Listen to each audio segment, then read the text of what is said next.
গরম ভাতের সাথে কি দারুণ টেস্ট এই ধরনের রেসিপি, আর গরম ভাতের সাথে মাছের মাথার মুড়িঘণ্ট। বন্ধুরা, আপনারা সবাই কেমন আছেন? আশা করি আপনারা সবাই ভালো আছেন, আর আমিও আপনাদের আশীর্বাদে মোটামুটি ভালো আছি। নতুন পুরান বন্ধু সবাইকে আমার আন্তরিক শুভেচ্ছা, অভিনন্দন, সবাইকে অনেক অনেক ভালোবাসা। তো আজকে আমি শুরু করব। আজকে আর একটা নতুন রেসিপি নিয়ে আসছি। তো আজকে রেসিপিটা একটু অন্যরকম ভাবে করব, মাছের মাথা দিয়ে মুড়িঘণ্ট।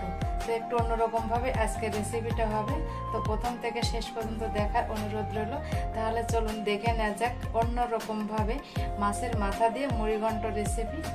তো দেখুন আপনারা কিভাবে আজকে রেসিপিটা করি। ভালো লাগলে আমার পাশে থাকবেন। তাহলে কথা না বাড়িয়ে চলুন দেখে নেওয়া যাক আজকের রেসিপি। তো বন্ধুরা, এই মুড়িঘণ্ট করার জন্য একটা মশলা বানিয়ে নেব। ধনে, জিরে আর শুকনো লঙ্কাটাকে টেলে আমি শিলে বেটে নিব। আর এখানে দেখুন নিয়েছি মুগ ডাল। তো এখানে আমি 100 গ্রাম মতন মুগ ডাল নিয়ে মুগ ডালটাকে আমি কিন্তু প্রথমে ধুয়ে নিব। ধুয়ে অল্প পরিমাণ, খুবই 1 চামচ পরিমাণ তেল, খুবই সামান্য তেল দিয়ে এই মুগ ডালটা ভেজে নিতে হবে। তো মুগ ডালটা আমি অল্প তেলে একটু নেড়ে চেড়ে ভেজে নিব। তো শুকনো খোলায় ভেজে তারপরে ধুলেও কিন্তু ডালটা হয়, কিন্তু আমি আগেই ধুয়ে নিয়েছি। আমি এইভাবেই ডাল রান্না করি। তো আগে ধুয়ে নিলে ভালো হয়। তো এবার আমি মুগ ডালটাকে হালকা ভেজে নিয়েছি, খুব বেশি পোড়া পোড়া করা যাবে না। তো ভাজা হয়ে গেছে, জল দিয়ে দিলাম। তো জল দিয়ে কিছুক্ষণ ঢেকে দিয়েছিলাম। এই দেখুন বন্ধুরা, তো ঢাকনাটা তুলে একবার একটু দেখে নিই যে ডালটা কেমন সেদ্ধ হয়েছে। আরও একটু সেদ্ধ হবে। এবার আমি বাকি কাজটা করে নেব। এখানে নিয়েছি রুই মাছের মাথা। তো হলুদ তো আগে দিয়েছি, দেখতে পেলেন। আর এখানে লবণ দিয়ে দিচ্ছি।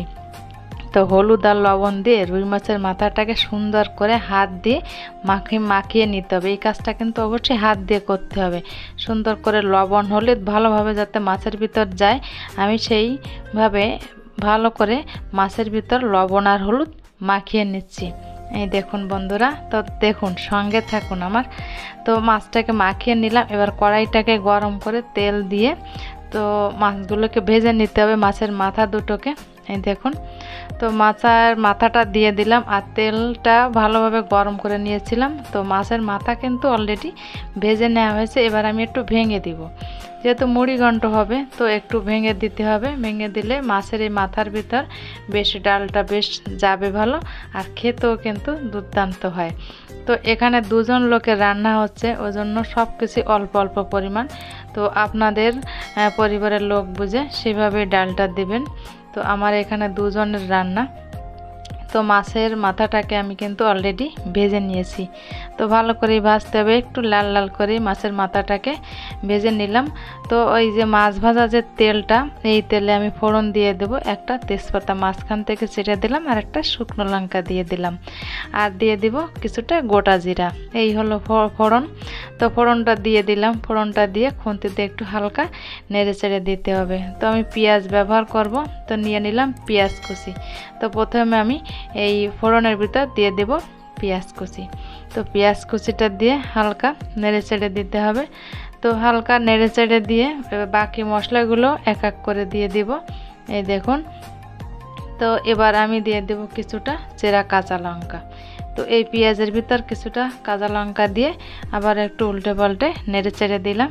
এই দেখুন বন্ধুরা, তো কাঁচা লঙ্কা দেওয়ার পরে এবারে আমি এখানে নিয়েছি আদা রসুন বাটা। তো লঙ্কা বাটার পরে বেটেছি, তো ওই জন্য আদা রসুনটা একটু লালচে মতন হয়েছে, তো কোনো ব্যাপার না। তো আদা রসুনটাকে আমি এই পেঁয়াজের ভিতরে আবার একটু ভেজে নিব, হালকা ভেজে নিতে হবে। আর এই সময় আঁচটাকে লো ফ্লেমে রাখতে হবে, কোনোভাবে পেঁয়াজটাকে পুড়িয়ে নেওয়া যাবে না, তাহলে ভালো হবে না রেসিপিটা। আর এখানে শুকনো লঙ্কা বাটা দিয়ে দিলাম। তো এতটা দেব না, এখান থেকে কিছুটাও রেখেও দিলাম। তো মনে হচ্ছে এতটা দিলে আমার ঝালটা বেশি হবে, ওই জন্য আমি কিছুটা রেখে দিলাম। ঝালটা আপনাদের পছন্দ অনুযায়ী দিবেন। তো মনে হচ্ছে মুগ ডালে এই রান্নায় একটু চিনি দিলে ভালো হবে। তো আমি এখানে একটু চিনি ব্যবহার করব। একটু সামান্য চিনি দিবেন আপনারা, চিনি দিলে স্বাদটা কিন্তু ব্যালেন্সটা ঠিক থাকে। আর কালারটাও কিন্তু সেই হয়। তো চিনিটা দিয়ে আবার একটু মশলাটাকে একটু কষিয়ে নেব। এবার দিয়ে দেব হলুদ গুঁড়া রং আসার জন্য। তো হলুদ গুঁড়া দিয়ে এবার আমি অল্প পরিমাণ জল দিলাম, দেখুন খুবই সামান্য পরিমাণ জল দিয়ে এবার মশলাটাকে কিন্তু ভালোভাবে কষিয়ে নিতে হবে। মশলাটা কষিয়ে নেয় কিন্তু আসল ব্যাপার বন্ধুরা। আর এদিকে যে ডালটা একটু দেখিয়ে দিলাম কেমন সেদ্ধ হয়েছে, ডালটা কিন্তু মোটামুটি ভালোই সেদ্ধ হয়েছে, এই দেখুন। তো এবার সেদ্ধ করা ডালটা আমি দিয়ে দেব এই মশলার ভিতর।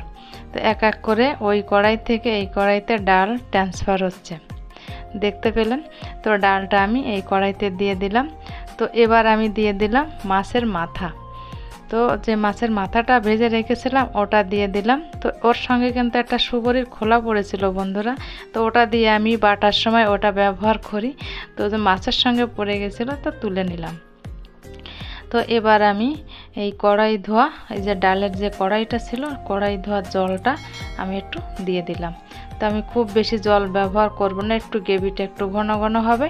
তো মাছের মাথার মুড়িঘণ্ট দিয়ে মুড়িঘণ্ট করলে একটু কিন্তু একটু গ্রেভি গ্রেভি হলে আমি মনে করি ভালো হয়। খুব বেশি পাতলা হয়ে গেলে কিন্তু মুড়িঘণ্ট ভালো লাগে না খেতে। তো এবার আমি দিয়ে দেব সানরাইজ গরম মশলার গুঁড়ো। তো একটা প্যাকেটটা কেটে নিলাম। তো এখান থেকে আমি গরম মশলার গুঁড়োটা কিছুটা ছড়িয়ে দিলাম, এই দেখুন ওই 1 চামচের একটু কম দিয়ে দিলাম আন্দাজ মতন। তো মশলাটা দিয়ে আমি 1 থেকে 2 মিনিটের মতন একটু জ্বালিয়ে নেব। তো জ্বালিয়ে নেওয়া হয়েছে, এই দেখুন বন্ধুরা। এবার খুন্তিতে নেড়ে ছেড়ে দিলাম। এবার সব শেষে দিয়ে দেবো ঘি। এই ঘিটা কিন্তু অবশ্যই দেওয়ার চেষ্টা করবেন, এই ঘিতেই কিন্তু স্বাদটা আরও বাড়িয়ে দেয়। তো এখানে আমি 1 চামচের মতন দুবার করে দিলাম, তো 1 চামচের মতনই ঘিটা দিয়েছি। ঘিটা দিয়ে তো আমার কাছে মনে হচ্ছে একটু লবণ লাগবে, একটু চেকও করেছিলাম লবণ একটু কম মনে হচ্ছে, তো ওখানে একটু সামান্য লবণ দিয়ে দিলাম। তো বাস এবার রেডি হয়ে গেল আমার মাছের মাথার মুড়িঘণ্ট। দেখুন বন্ধুরা কালারটা কিন্তু সেই হয়েছে, আর খেতে খেতে তো লাগবে অসাধারণ, যেমন কালার তেমন খেতেও। তো আর তর্স হচ্ছে না বন্ধুরা, একটা প্লেটে অলরেডি গরম ভাত নিয়ে আসলাম, আর এই যে মাছের মাথার মুড়িঘণ্ট, কি সুস্বাদু একটা খাবার। আমার কাছে তো মুড়িঘণ্ট খুবই ভালো লাগে। তা তোমাদের কাছে কার কার কাছে এই মুড়িঘণ্ট ভালো লাগে অবশ্যই কিন্তু কমেন্টে বলবে, ঠিক আছে। তো এবার আমি দেখো আমি নিয়ে নিলাম, এবার মুড়িঘণ্টটা একটা বাটিতে নামিয়ে নিলাম, এই দেখো। এবার আমি এই ভাতের সঙ্গে এই মুড়িঘণ্টটা দিয়ে দিলাম গরম ভাতের সঙ্গে। কি দারুণ টেস্টি হবে খেতে। তো বন্ধুরা প্রথম থেকে শেষ পর্যন্ত দেখতে দেখতে যারা লাইক দিতে ভুলে গিয়েছো অবশ্যই ছোট্ট করে একটা লাইক দিয়ে দিও প্লিজ। আর কমেন্ট করো, ভালো হোক মন্দ হোক কমেন্ট করো কেমন হয়েছে। তো তোমাদের কমেন্টের আশায় কিন্তু বসে থাকলাম। তো ভালো থাকবে, সুস্থ থাকবে, দেখা হবে অন্য কোনো